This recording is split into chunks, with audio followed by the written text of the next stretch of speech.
I wouldn't even say alum. Cortland family. Cortland's always family. So Yes. Cortland family members, Regina Morgan-Belle here to talk to us about her experience as a teacher.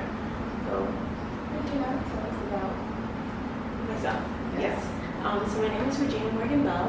I'm a physical education and health teacher currently in the Sheepshead Bay area of Brooklyn. I currently teach at the high school level, and I've been doing so for the last 7 years. It's a long time. So congratulations. Currently in the field, I'm also a volleyball coach. I've coached volleyball and track for the last 4 years, and I'm currently doing student events at my school. So it's been a really good time. So this is what I was talking about. So tell me how you balance all of that, going from teaching, then coaching. So volleyball's in the fall, and then track is in the spring. Is that how it works? Well, I'm no longer coaching track, but I do girls and boys volleyball. So girls volleyball is in the fall, and boys volleyball is in the spring. So I do have a little break in the middle where I kind of focus on my events for the school. But how I balance it is really reaching out to my mentors. I don't know where I would be without them in my handy dandy planner. That's how I get through the day. If I have to make sure that it's scheduled, and of course making time for things that may arise just to be responsive to children's needs, administration needs, and of course your needs. But really making sure that my time is scheduled out, planned out for the week, so that I have time for grading and all my other responsibilities. I'm talking about school right now. This is summertime. I mean, this is the time to recover. It is. When I heard grading, I'm like, oh my gosh. Seriously. Oh my gosh. Recovery is really serious. Yeah, I need it. So you said you have mentors. Where did you meet those mentors? And what was your, you said it's a great experience. So how long have you been working with them? How consistent are you with having a mentor? So I've now worked for Charter, and I've worked for the Department of Education. You're a DOE now? I'm in the DOE now. Oh, yes. Yeah.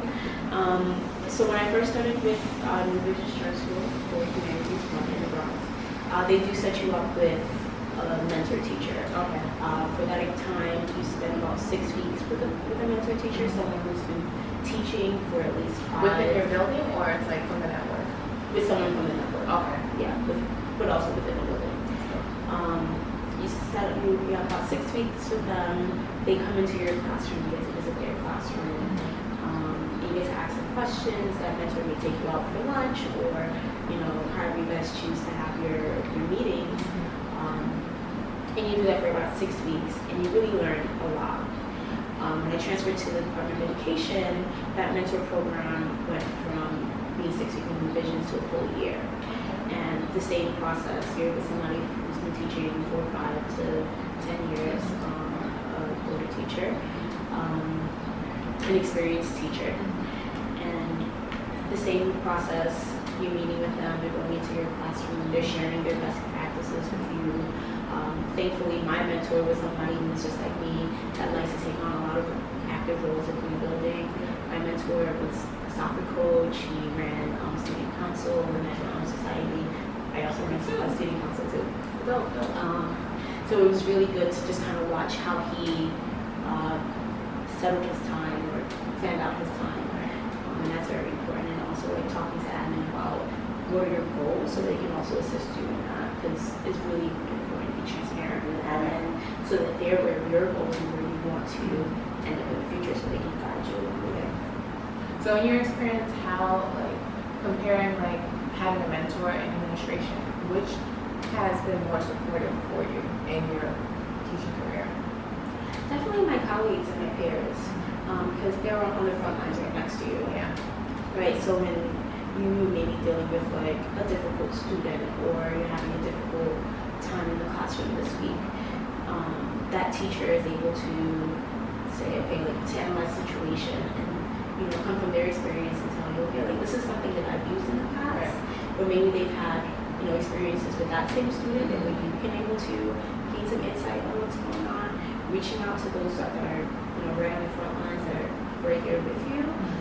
it just helps to open up your eyes to another perspective, another way of looking at the situation, and that has helped me in countless situations. Like I agree. Always. I feel like having a like kind of like a family or like even at team meetings, not like going off on a student, but like actually being constructive. Because sometimes I do see in meetings that people are just venting, which is okay sometimes, but then it's like, all right.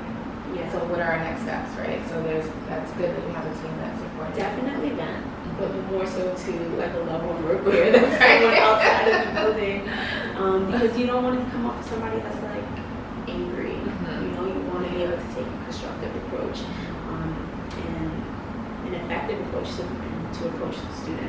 Right. You know. So tell me about your like trying times where you felt like maybe like I can't do this, like I just don't want to be a part of education. Have you had that experience? Not a situation where I don't want to be a part of education, but I definitely had those trying times. Let me tell you about my first day on the job. Oh boy, I'm here for it. And I know you currently worked in divisions, so we do like a summer bridge. Right. Oh, okay. Where you meet your students for the first time. This is my first day with my brand spanking new students. And I was meeting with a 10th grade group. And it's about maybe like 25 to 34 students in a room. And we run advisory, so it's kind of like getting them into circles so you can have this social emotional circle where you can build connections. And this is their first time meeting you. I'm new to the building, but guess what? The students have already been there. This is their turf. So they essentially know more than you do going into the situation, and they know that. So I had a student, I love him to death. His name is Ravin. First day, and we're trying to get into a circle. And I was having a difficult time because the students this is their first day back into school. They just want to say hi to everybody. They want to say hi to everybody. They want to be social. They don't necessarily want to be in a circle and do something that's so restrictive. But I'm, trying to run the circle and trying to make sure that everyone's having a great time. His hat fell on the floor, and I just remember saying to him, "Hey," and I didn't know his name at that point in time. I said, "Hey, can you pick up your hat and then come to this part of the circle?" I don't know what triggered it. I don't know if it was the part where I told him to pick up his hat or the part where I told him where to go. But he spazzed out on me. He said, "You're not an OG. You can't tell me what to do." And they were navy blue uniforms at the time. And homeboy ripped off his shirt. Like the one he really went super hard on me. And I'm pretty small, and he's like, big Latino guy, and I'm like, okay, Raven, I understand you're having a moment. I'm just gonna let you, figure it out. And I, walked away from the situation rather than be confrontational. And honestly, working with urban students, and not to say that every student is going to blow up on you like that, but it happens in different instances. It could have been a young woman, and I've had that situation happen on multiple occasions, where you just allowing that student to kind of figure themselves out in a moment of conflict or stress, and then just reapproaching it from a different angle, like giving them the space to breathe. That's so great.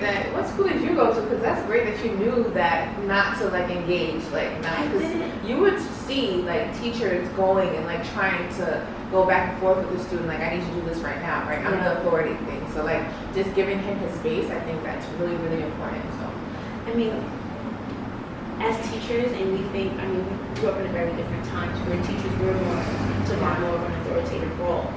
I find that in this current climate with our students, we're more so as a guide, not that authoritative person.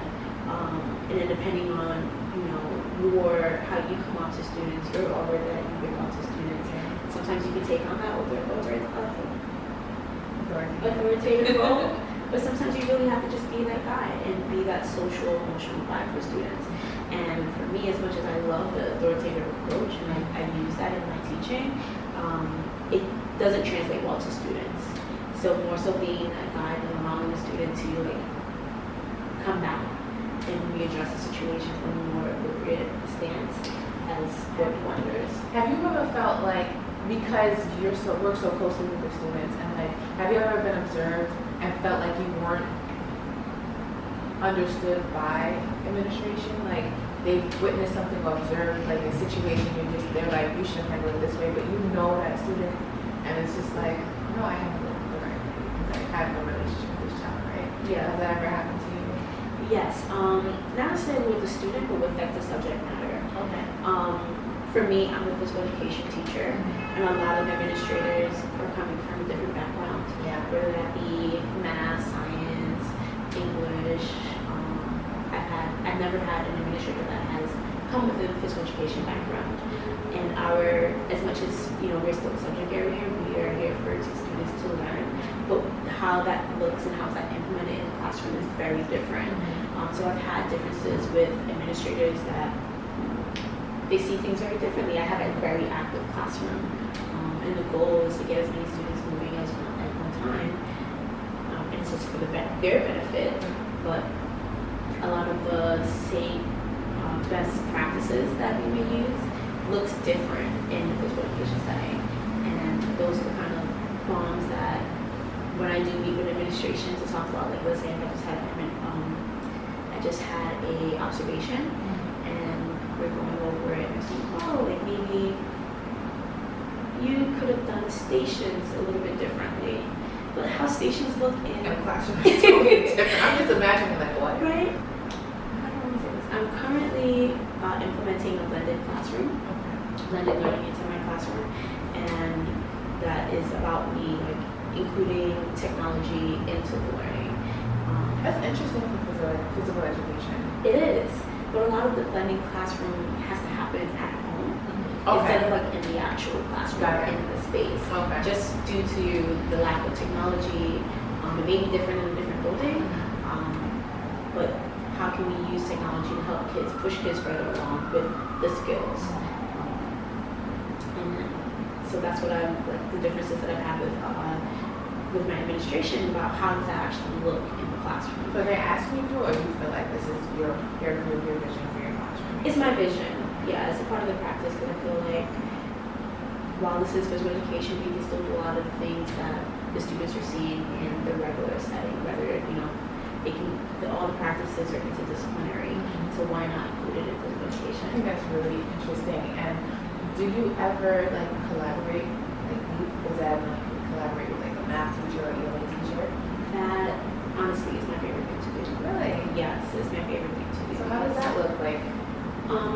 It's a lot of like I go into their classrooms and I try to take a lot of their practices, but what they're doing in their classroom, try to implement it on my side.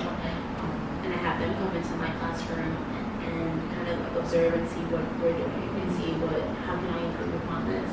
Because even though the subject area is different, some of the practices are still, transferable. Right. Great.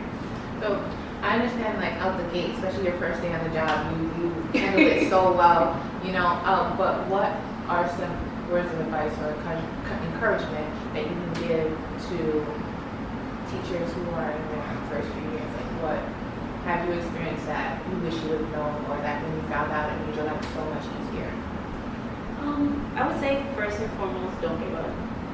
Teaching in an urban setting can be very difficult, but it's important to become culturally competent about what is happening in your building, and that's cultural competence. Even if you are a person of color, teaching in a school of color,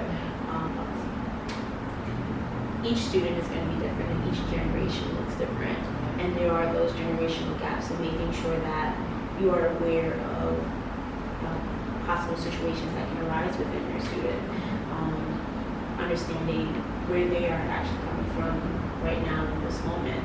Like, are there any things that you actually do like to make sure that, like honestly, I remember when I first started teaching my first year, one of my students made me listen to Meek.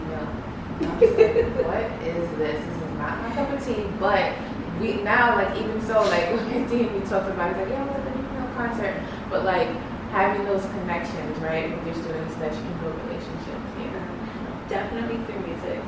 definitely through Uno. Oh, Just at lunchtime, right? during advisory, actually. Okay. At school we run advisories, so that's definitely a way to kind of connect with students. This year I've had to listen to City Girls Oh my gosh. as a way of women empowerment. Wow. That has been very interesting, but it's actually empowering. After you take it down a few notches. But just having those one-on-one conversations as well, that helps you to gain some insight on what the students are thinking, what are their cultural backgrounds, what are the things that they value, and they'll tell you like, hey, like I don't like when people talk down to me, and that may be something that you may be doing in the classroom that you don't actually realize. And returning, That's really big. being responsive to students is very, very important, because you have to, like we say this all the time, but you spend more time with these students than you spend with your own family members, And they do with vice theirs. versa. Yeah. You know, so they walk into the classroom and they try to place you. Like, who are you as this person in their life? Like, you could be one day you're playing your mother, one day you're playing your aunt, one day you're playing your sister, and you don't know that. And being consistent is super, super important, because the students will call you out on that. Right? Like, find out what they value and then always be consistent in how you're going to interact with that student. Remember, like, you're dealing with 34 of them, and each one of them is going to be different. So within you, be consistent and be solid in what you value as a teacher as well, and what you want to get out to them, because time goes by like that as well. Well, thank you so much for coming. Yes, that was Bye. great. It was nice talking to you. All right. See you soon.